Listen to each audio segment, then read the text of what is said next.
I was the black woman invited to my ex's wedding as a cruel joke, yet I walked in unbroken. I remember shrinking so small, I thought I'd disappear. Maybe you felt that too, like your worth could be erased in a single room. Tell me, how do you survive when laughter cuts deeper than silence? I stood there once humiliated, unseen.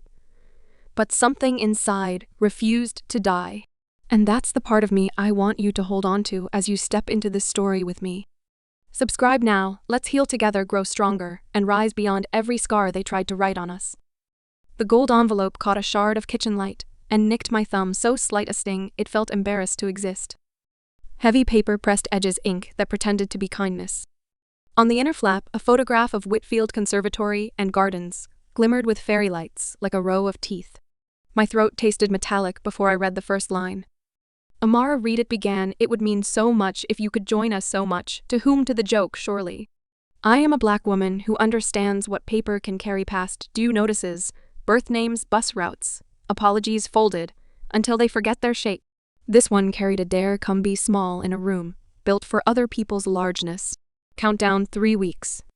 I stood in my one-window kitchen with the envelope's gold lip pressing into my skin, like a soft blade asking a question my body already knew how to fear. Will you hide? Or will you walk in? I typed a text to my best friend, not going watch the words blink on the screen like a frightened animal then. Deleted them. The back of my tongue went dry. Where did I belong in a place that had never bothered to belong to me? At Maple and Ink, the morning light came through the front panes and tried on the spines a shy mirror fitting itself to each book. A new shipment of children's titles had arrived, bright paperbacks about oceans and brave dogs and how to plant beans in mismatched cups. Little hands would hold them the way some people hold blankets, tight for heat and permission. I shelved them slowly, letting the ink and paper smell pull my breath into an easy rhythm. In breathing, there was room again. Across the alley, the calf steamed and hissed a kettle in conversation. I slipped in for a latte and promptly tipped an entire cloud of it down the sleeve of a man's charcoal suit. Oh God, no please. I stammered, napkins flowering uselessly in my hands. He did not flinch. It's only a jacket, he said, voice even as a plumb line. He handed me a napkin like he was returning something I'd dropped. His eyes held steady, not generous for sport, but quiet in the way of someone who has nothing to prove. Sebastian, he offered, and the name crossed the table like a bridge. Amara, I answered, feeling my own name settle in the air and refuse to apologize for its weight. He asked what I loved to read, and I told him the truth stories for small people who hug books the way some people hug quilts. How the first chapter can square a child's shoulders. How the right sentence is a door. He didn't interrupt to show me a better door. He simply listened until my chest loosened and I felt seen without being touched. When he stood to leave, he slid a card toward me. No logo, no lineage, only a name engraved so discreetly it was almost a secret Sebastian Hale. Then he was gone, leaving the chair across from me, warm and almost companionable. That night, the mirror held me like a second spine. Coils. Brown skin. The history of myself written in the soft places. Black woman, I said to the reflection, and the words rose like steam until they met the thin, old scar in my eyes, the one left by rooms where my name was an afterthought people learned to pronounce only after dessert. I opened the invitation again. In my browser, the RSVP sat like a trapdoor labeled no. My finger hovered, waiting for permission from a ghost I no longer intended to serve. In bed, I zoomed in on Whitfield, the glass vault, the sanded paths, the immaculate hedges rehearsed to photogenic perfection. Beautiful, yes. But like a blade is beautiful, something that catches the light, because it knows how to cut. Memory reached for me with Chase's laugh, the one that wrinkled in the middle when he was trying to be cruel and charming at once. Aspirational thrift, he'd called my vintage dress, and the table had laughed the way trained dogs bark. The scent of 2 new soap lifted in my nose, and the moment crackled at the edges as if someone had held it to a flame. I slid the invitation into my wallet. Each time my fingers brushed its stiff edge, I practiced a small, stubborn breathing. If I hide, they win. If I go, I win myself. My phone brightened the kitchen's dim coffee tomorrow. The name Sebastian glowed like a warm exit sign in a narrow hallway. I watched the 3 dots pulse as if they were my own hesitation, then realized the question I was really answering. Did I want saving? No. I wanted standing with. I typed 9 a.m. The message was short, and in its shortness lived a vow.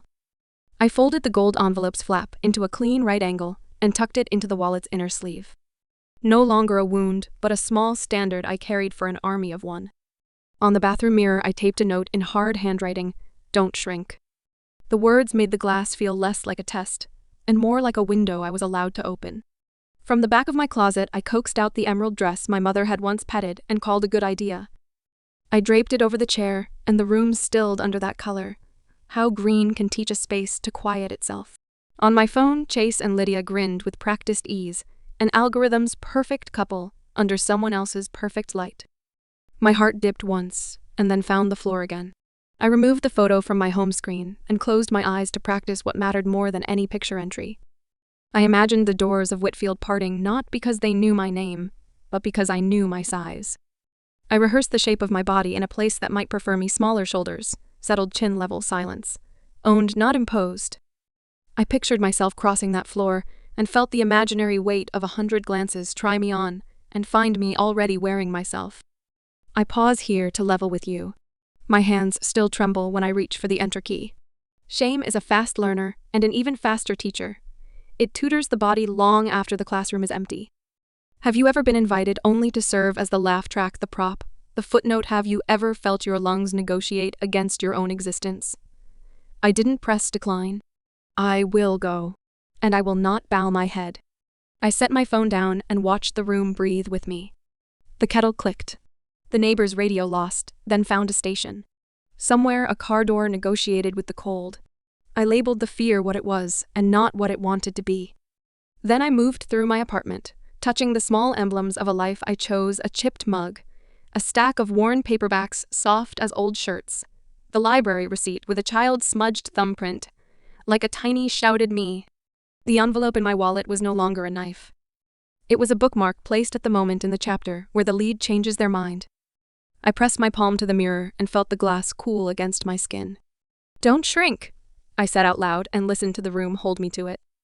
Before bed, I scrolled once more to the picture of Whitfield's vault of glass, then put the phone face down as if to deny the building the satisfaction of watching me worry. I stood the emerald dress on the back of the chair so it could remember my shoulders, and I could remember my stance. I slid under the quilt and spoke a quiet promise into the dark: I will enter as myself.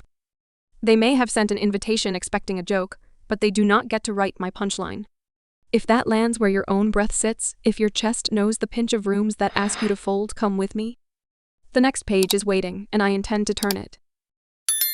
The calf smelled faintly of roasted hazelnut and the kind of early morning quiet that makes you feel as though the world hasn't fully woken yet. Sebastian sat across from me, a worn paperback of Sartre in his hands, eyes scanning the page with the same steady patience he used when listening to my fears. I tilted my head and teased, "So, tell me, philosopher, what is freedom?" He looked up, a small smile, tugging at the corner of his mouth. Not the kind of smile that dismisses, but one that seems to nod toward the tremor inside me. I wrapped my hands around my coffee cup, letting the warmth seep into my palms as I told him about the morning rush at Maple and Ink. The way the little ones ran through the aisles giggling as if the world had no sharp edges while I tried to read stories aloud without losing my voice. He listened, really listened, like each word was worth something, like I was worth something. In his gaze, I wasn't just filling the air. I was being heard. But then I let the splinter rise, the one lodged deep in my throat since yesterday. "I was invited to my ex's wedding," I murmured, each syllable shaped carefully so it wouldn't cut me on the way out as a joke. Saying it out loud felt like pressing on a bruise. Sebastian didn't flinch. No gasp. No outrage. Just a question calm as still water. "And what do you want?" knowing that I stared at the steam rising between us. "I want not to shrink again. Not like yesterday." I paused. "I'm going. And I won't bow my head." He nodded slowly, as if placing a stone firmly into a foundation. "Then I'll be beside you." I stepped back from that offer, not physically, but in my chest. "I don't need saving." He didn't blink. "No one's saving anyone. I'm just walking beside you." His choice of words didn't try to take up space that was mine. I could breathe in them. 2 weeks. That was the countdown my mind kept ticking off. I could hear it, an old grandfather clock in some corner of myself, marking time I couldn't slow. We left the calf and wandered into a used bookstore a block away. He wandered to First Editions, I argued, for the beauty of worn-in covers. somewhere between the creak of the floorboards and the soft dust scent of old paper. I laughed loud, unguarded for the first time in months. Later, he drove me to a little dress shop tucked into an older part of the city. The kind of place where the windows were slightly fogged from the steam of an iron inside. The seamstress eyed me up and down and said that green will hug your skin like it's meant to be there. When I stepped into the fitting room, the green dress, deep as forest shade at dawn, settled on me like light breaking through leaves. I stood taller without thinking. The mirror brightened, as though the room understood. Sebastian glanced away for a moment, and when his eyes returned, he whispered, "You belong here." The words landed in my chest quiet, but unshakable. For a long moment I traced the seam of the dress with my fingertips, feeling each stitch. I realized my skin didn't need permission to be enough. He taught me a strange exercise on the way home, 10 seconds of silence, looking directly into someone's eyes, without explaining yourself. The first time my heartbeat slowed in defiance of my instincts. People could compliment me, but old scars still bled beneath. "Have you ever been praised yet still couldn't believe you were worthy?" I nodded to Sebastian. "You're not pulling me forward, you're standing beside me." 1 week left. The clock's hands moved faster. Then came the message. An anonymous DM, just a few words, "Don't come make a fool of yourself." The metallic tang of old humiliation rose in my throat. I showed it to Sebastian. His reply was steady. "We'll go. Not so they can see you, but so you can see you." That night I slipped the gold-lined envelope into my wallet. It shifted weight in my mind from weapon to talisman. I called my mother. She said, "Baby, you are good enough even if that whole room doesn't see it." Her voice carried a softness that undid me. My tears weren't heavy this time. They felt like a quiet wash. I made a list. Not of what to do, but what not to do. Don't apologize for showing up. Don't explain your worth. Don't bow your head. I taped it to my phone's lock screen like armor. I could already hear the group laughter before a single mouth opened. "Do you ever make yourself smaller just to avoid the sting?" I drew in a breath. "Not anymore," I told myself. I practiced walking into a room, 3 measured steps matching the rhythm of my heartbeat and my breath. In the mirror, I didn't just see my posture change. I saw me. The night before, I hung the green dress by my bed, its folds catching the soft glow of my lamp. The color calmed me like a lullaby I'd always known but forgotten. Before I closed my eyes, I set an alarm and named it Belong. The screen lit up in the dark, then faded just like the neural path I was training quietly, persistently. The morning of the wedding felt like standing on the edge of a cliff, the wind whipping my face, daring me to take a step forward. The countdown had reached one day. My phone buzzed just after sunrise. My makeup artist was at the door.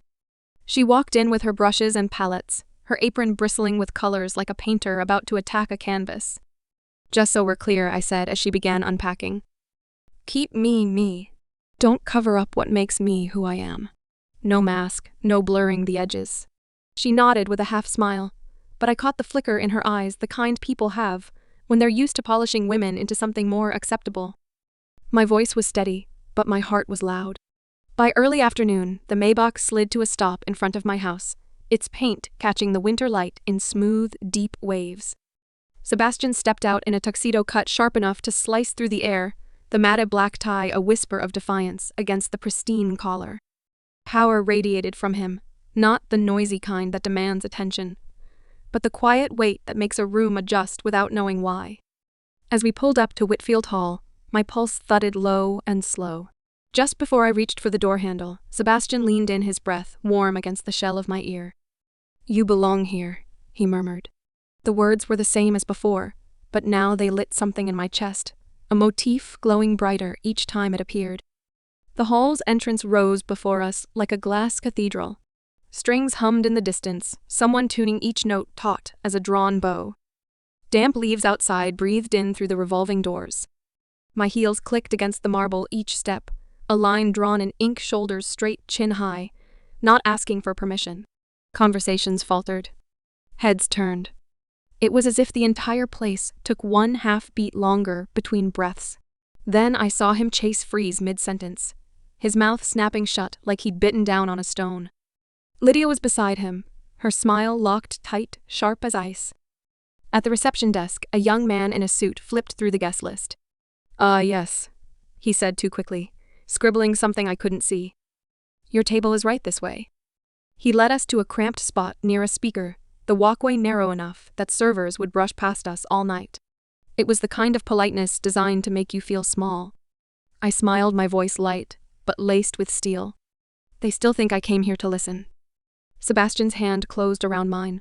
Not hard, just a single pulse enough for me to feel him say, "I'm here." A photographer accidentally caught me from an unflattering angle, his lens lingering a fraction too long. I shifted, letting my shoulders square, my chin lift, my eyes meet his in a way that turned the glass into a mirror. He dropped the camera. A former classmate sidled up, eyes darting from me to Sebastian. "So who did you come with, my friend?" I said. And the ownership in my voice wasn't about him, it was about myself. The room's sound fell into a pattern, heels on glass conversations in waves. I locked onto that rhythm, letting it anchor me. The murmurs were like hail on a glass roof, each one sharp enough to sting. Have you ever felt an entire room grating you at once? I brushed my fingers against Sebastian's sleeve, steadying myself, and stood without moving. The ceremony began, vows spilling like silk ribbons I could see but never touch. I let them pass by, choosing not to get tangled. Chase's eyes found mine, once the corners narrowing. I could taste the comparison on him, bitter, old, and pointless. I didn't take the bait. During the cocktail hour, a bridesmaid swept by the rim of her champagne glass, tipping just enough to kiss the hem of my gown. Cold seeped into the fabric, sliding up my spine. I dabbed it dry with a napkin, my face calm as still water. Across the room, the event manager glanced at Sebastian, and for the briefest moment, he paused. It was small, but I recognized the shift like a map being redrawn in real time. 1 hour until speeches, someone announced. A ripple went through the crowd. Then, as if on cue, the MC's voice boomed a slight change to the seating arrangement. I didn't need to be told why. Sebastian caught my eye but said nothing. The quiet between us was taut as a violin string waiting to be plucked. "I'm fine," I whispered, but it was as much for me as for him. His silence scared me, not because it was empty, but because I feared it meant he might leave me alone among wolves. "If the person beside you says nothing, can you still stand tall?" I bent to fix my shoelace, the movement deliberate, my posture, the only answer I needed. In the restroom, I dabbed at the damp spot on my dress, re-secured the heel pad on my shoe. It wasn't glamour, it was survival dressed in practicality. In my clutch, my fingers found the golden envelope. Once it had been a wound. Tonight, it was a banner. Back in the hallway, a server stumbled near me, his tray tilting dangerously. I steadied him with a hand on his arm. He whispered, thanks, his shoulders lowering as he moved on. The smallest humanity had a way of resetting the night's tempo. No apologies, I told myself.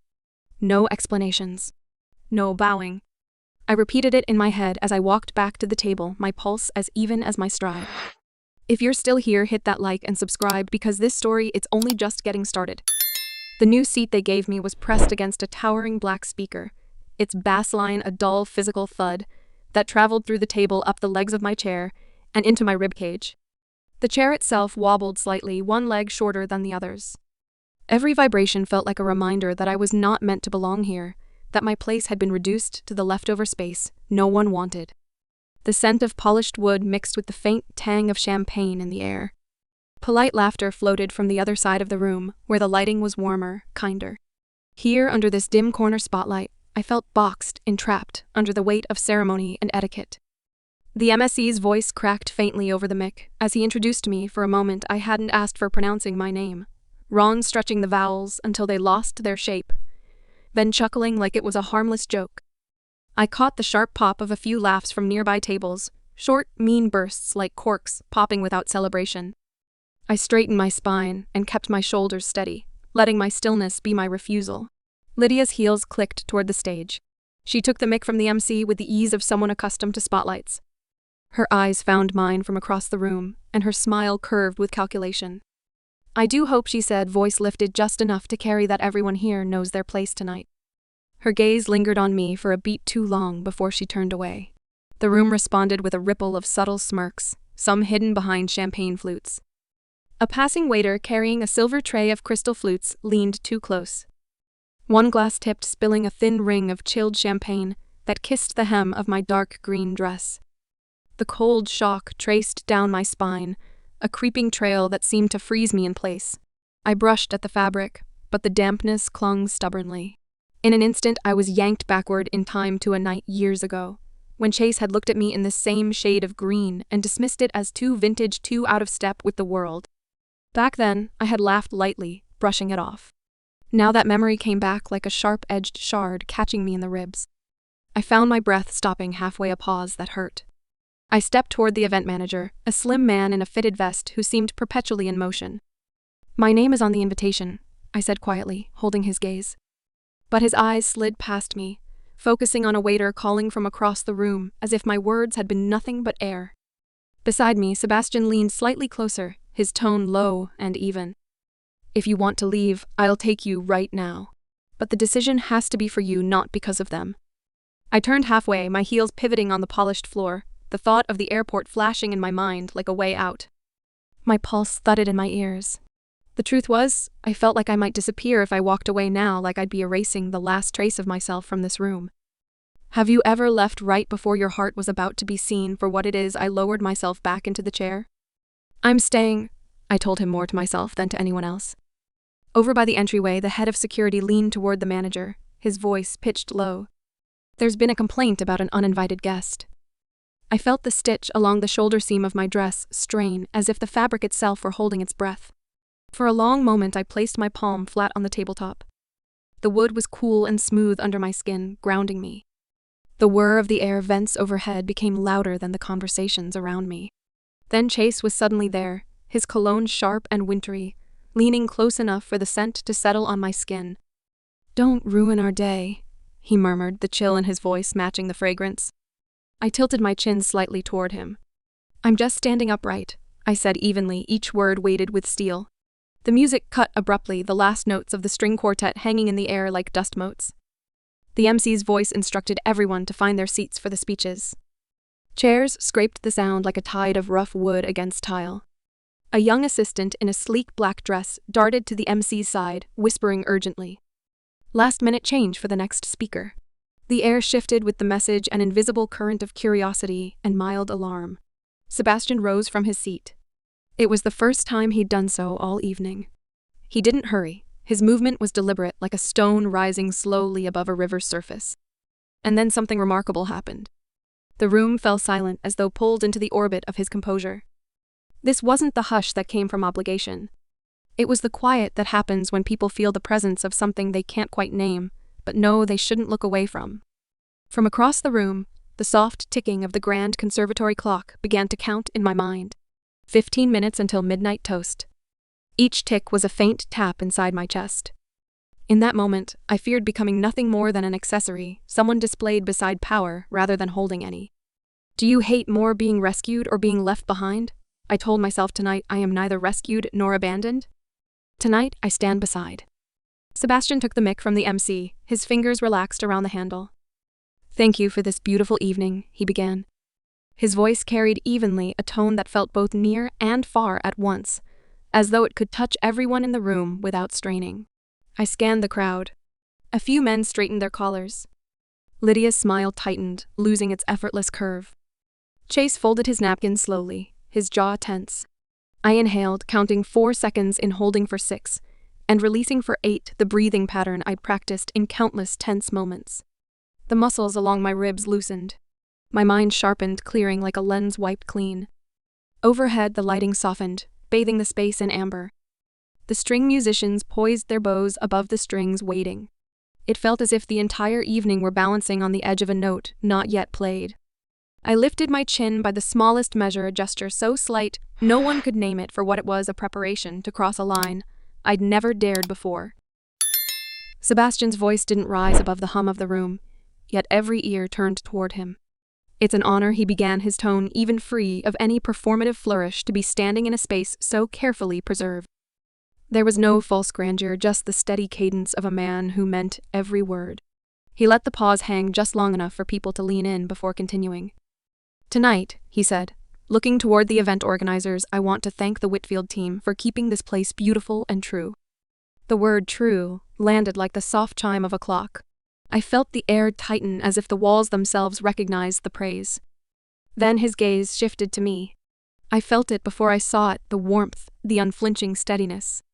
And I'm here, he said, because of a remarkable woman. His words didn't flare. They settled like gold dust in a sunbeam on my name.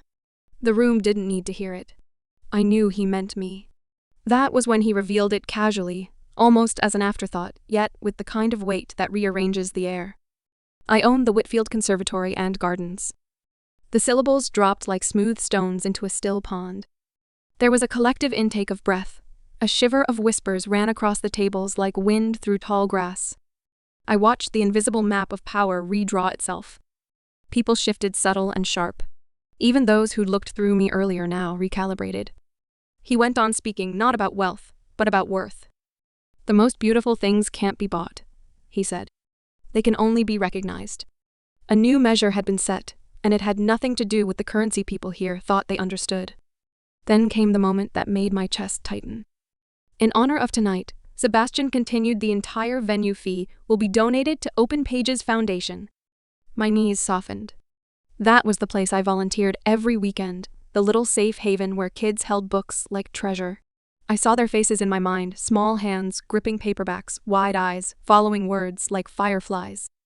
My throat felt warm, as if someone had turned on a light inside. My eyes stung, the weight of tears pressing behind them like glass, ready to fracture.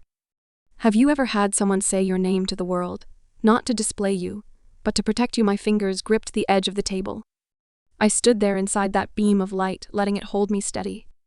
Across the room, Chase froze, a flicker of something regret maybe passing across his face. Lydia's smile pinched at the corners, her fury dressed in silk. A few guests rose to their feet, clapping cautiously as though unsure if they were allowed to. From the far side, I caught a glimpse of the elder Farnsworth, head bent toward the venue manager.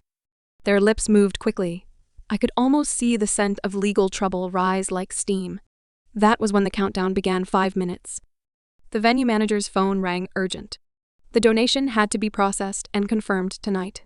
I could almost hear the second hand ticking, each click a marker toward something irreversible. Chase intercepted me before I could follow Sebastian toward the signing table. "Give me 5 minutes," he said, blocking my path. I looked at my watch. The seconds were slipping away. Against my better judgment, I nodded. We stood in the glass-lined hallway, the glow from the ballroom leaking through the open doors. He leaned in, his voice low. "That should have been you." His words smelled of burned-out dreams. "No," I said quietly. "You loved the reflection you saw in me, not me." And with that, I slid the mirror back toward him. On the stage, Sebastian's pen traced his name on the digital contract. The venue manager nodded, done. Irrevocable. For the first time that night, my shoulders eased. The strings inside me loosened, then tuned themselves to a different key. I trembled, the accumulation of all the silences I had swallowed, tightening inside the single word, no. "How many times have you wanted to apologize to yourself for staying too long?" I turned back to Chase. "I forgive you," I said, "but I won't return." When I walked back into the ballroom, Sebastian stepped aside, one hand opening the way for me. He didn't push. He didn't pull. The string section swelled, its notes curling softly around the guests. The air had changed. It was no longer theirs, it was ours. I brushed my fingers over the clutch at my side. Inside, the golden envelope rested like a quiet bookmark, marking the place where my story had shifted. The breath I released was slow, uncoiling from somewhere deep. My shoulders sank into ease. The night didn't need fireworks, it only needed a place where I could stand. The MEC's voice cut in announcing the midnight toast. I smiled. The line had been crossed. There was no going back. From the corner of my eye, I caught the catering staff watching. I met their gaze and offered a nod of thanks. Sometimes justice was loud, but tonight it was the quiet kind, the kind that stayed. As the glasses were raised, my mind lingered not on revenge, but on the children at Open Pages. I could already see them turning pages under warm light, the world opening in their hands. And in that moment, I understood this wasn't about proving myself to anyone here. It was about reclaiming the space I had once been denied, and knowing I never needed their permission to stand in it.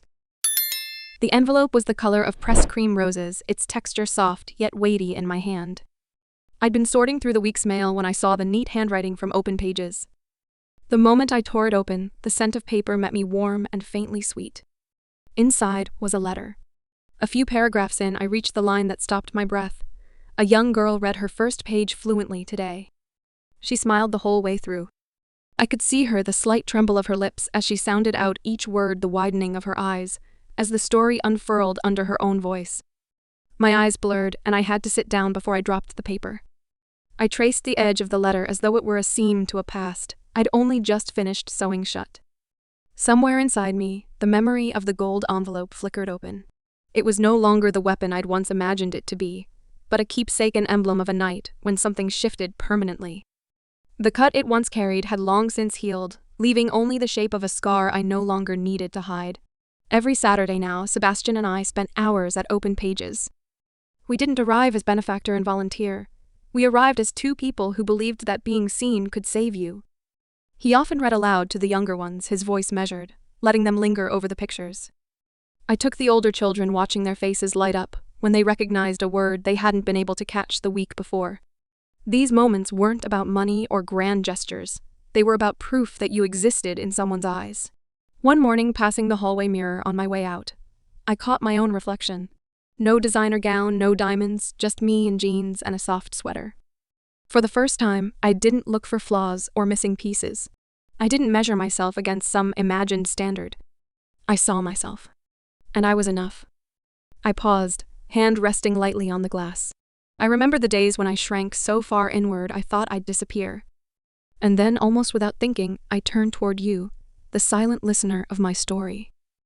If you're folding yourself smaller and smaller just to fit, will you dare to open again? My hand moved from the mirror to my chest, pressing against the steady beat there. I opened. And I'm still here. The next week, an email slid into my inbox. The subject line was short, "I'm sorry." It was from Chase. I didn't open it right away. When I finally did, the words were exactly what I expected: apologies tangled with excuses, regrets wrapped in too late realizations. I closed it without replying. Forgiveness, I'd learned, doesn't need an audience. Scrolling further down my feed, I stumbled upon a society page. Lydia's smile beamed from the screen, her arm looped through her husband's at what the caption called the wedding of the year. I stared for a long moment at the perfection of the photograph, the artful lighting, the flawless gown, the laughing guests. Then I smiled, not bitterly, but with the soft clarity of someone who knows the difference between an image and the truth. Later that evening, Sebastian found me curled on the couch with a book. He leaned down, his lips brushing just behind my ear. "You belong everywhere you choose," he whispered. The words wrapped around me like a light blanket, not to warm me into stillness, but to remind me I could move anywhere. The next day, I sat at my desk, drafting a letter to the foundation. I thanked them for the chance to be part of their work closing, with a line I didn't realize until I wrote it, that I needed to see myself say, "This is not revenge. This is how I live." Sometimes healing arrived in small, still moments. That afternoon, I inhaled the scent of fresh paper and let the sound of turning pages wash over me like a quiet rain. I didn't rush to the next thing. I stood in that exact moment and let it hold me. When I returned to Maple and Ink the following week, a new poster had appeared near the entrance: First Pages Saturday. All ages welcome. My colleagues greeted me with a stack of books to carry to the event space. I cradled them against my chest, the way you would a child, careful, steady, protective. I called my mother that evening, leaning against the kitchen counter. She listened as I told her about the girl from the letter, the poster, the hum of the reading room. "I see you opening," she said softly. The words loosened something in me, and I cried right there over the sink, not even pretending to hide it. 2 days later, an unexpected message arrived in my inbox. It was from the Whitfield Conservatory's manager, the same man who had once treated me like I didn't belong in his polished glass world. The email was short but human. "I'm sorry for what you went through. I hope no one else has to experience that here." My reply was equally simple. I hope so too. One weekend, Sebastian led me to a part of the conservatory I'd never seen: a neglected reading room, long since abandoned. Dust motes floated in the slanted afternoon light, and the air smelled faintly of cedar and thyme. "I want to restore it," he said anonymously. I ran my fingers over the worn shelves, and it felt like brushing dust off a memory I didn't know I'd kept. That night at home, I opened a drawer and found the old gold envelope. I folded it neatly in half, then in half again, until it was the size of a bookmark. What had once been a weapon I held in readiness was now simply a mark for keeping my place. The following Saturday, the First Pages event filled the small room with children, parents, and the scent of paper and crayons. A little girl clutched a book so tightly her knuckles whitened. Her eyes darted to mine. "It's okay," I whispered, and I kept my breathing slow until hers matched mine. Slowly, her voice began to trace the words on the page. Around us, the entire room seemed to lean in, listening. From the very back row, Sebastian sat quietly, his presence steady. He didn't interrupt, didn't take over. He simply stood with me the way he always did, not pulling, not pushing. And here's where I'll tell you something I've never said out loud. I used to fear that being loved meant being fixed, that someone would try to make me into their project rather than their equal. Maybe you know that fear too. Would you accept a love that doesn't rescue you but stands beside you? Instead, I glanced toward him and spoke the only request I needed to: if we stand together, don't pull, don't push. His nod was almost imperceptible, but I felt it. The girl finished the page, her voice steady now. The applause wasn't loud, but it was the kind that stays in a room long after the sound fades. The light in the space shifted subtly from me to her. I smiled, proud, not just of her words, but of the way the moment belonged entirely to her. When she returned the book, I slid my folded gold envelope bookmark inside. A small secret between us, between me and the version of myself that once thought she'd never stand again. That evening, I placed the cream-colored letter back in its envelope and set it on my desk. Then I opened the door and stepped into the fading sunlight. The air was cool, touched with the scent of late blooms. They invited me as a joke, I murmured to myself. I arrived as myself. In the months that followed, Sebastian and I quietly funded the opening of a community library. No names on plaques, no speeches. Every book carried a folded gold bookmark. Some children kept them, others returned them, tucked neatly inside a quiet rotation of shared history. One afternoon, I emailed the foundation director with a proposal, a series of themed reading days for children, connecting stories to their own lives. The reply came within hours, enthusiastic, warm, ready to begin. Driving home that day, I passed the glass facade of the Whitfield Conservatory in the distance. It gleamed in the sun, beautiful as ever. But its beauty no longer had the power to measure me. I'd already chosen my reflection, and it wasn't in their glass. I once believed humiliation would define me forever, the joke girl, the outsider with nothing to offer. But walking through that fire taught me something: our worth is never handed to us by others. It's something we carry even when no one sees it. My journey was not just revenge. It was healing. It was reclaiming the right to stand tall and to breathe fully again. Maybe you faced moments when the room seemed to laugh at you, when your heart whispered you didn't belong. Tell me what gave you the strength to keep standing, whose words, or what quiet fire inside, reminded you that you are enough. If my story touched your heart, let's keep walking this path together. Subscribe, like, and stay with me. Every story we share here is a step toward healing, toward becoming stronger, toward never shrinking again. Thank you for being here, and I can't wait to meet you again in the next story.